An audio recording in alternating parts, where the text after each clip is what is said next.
Foram ouvidos o marido da Deise dos Anjos e a sogra, que ficou internada por alguns dias, teve alta, a dona Zeli. O que eles disseram que a gente já sabe, hein, Guilherme Milman? Bom dia. Bom dia, Andressa. A gente teve acesso, conversando com fontes da Polícia Civil, eu e Humberto Treze, alguns detalhes dos depoimentos. E um fator importante, algo novo que a gente ainda não sabia, era detalhes sobre como aquela farinha que foi utilizada para o bolo foi envenenada. Durante o depoimento ontem, Zeli dos Anjos disse que acredita, tem convicção de que essa farinha estava envenenada com arsênio há 1 mês. De que forma, Andressa? A última visita que a Deise havia feito a ela na casa dela em Arroio do Sal havia sido no dia 20 de novembro. Nesse dia, elas ficaram conversando e na cozinha haviam 2 pacotes de farinha. Um desses pacotes estava quase no fim. Esse foi o pacote de farinha que a Zeli usou para fazer o bolo 1 mês depois.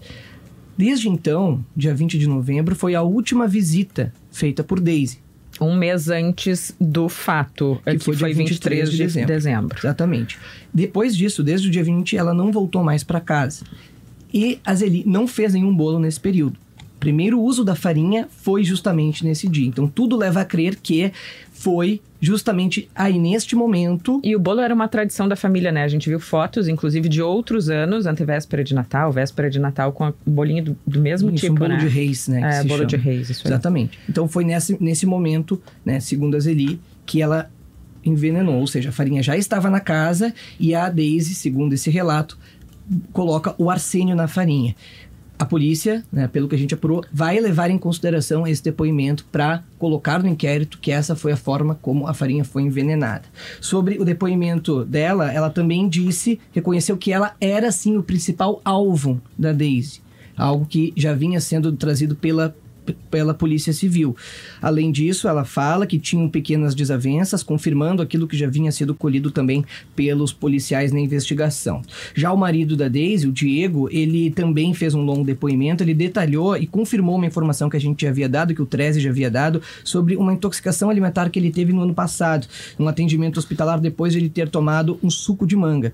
Inclusive, a gente lembra, Andressa e Rosane ouvintes, que foi feito agora uma coleta de urina que confirmou a presença de arsênio desse veneno no Diego, no filho do casal e também na Zeli. Sobre isso, o Instituto Geral de Perícias confirmou que recebeu essas coletas ontem e que agora vai fazer mais algumas análises para ver, por exemplo, como que alguns elementos, como por exemplo, né, a toxicidade, a letalidade, a quantidade de veneno, se era realmente quantidades letais. Então esses detalhes adicionais ainda serão analisados, mas já se sabe que sim, tinha arsênio no organismo deles.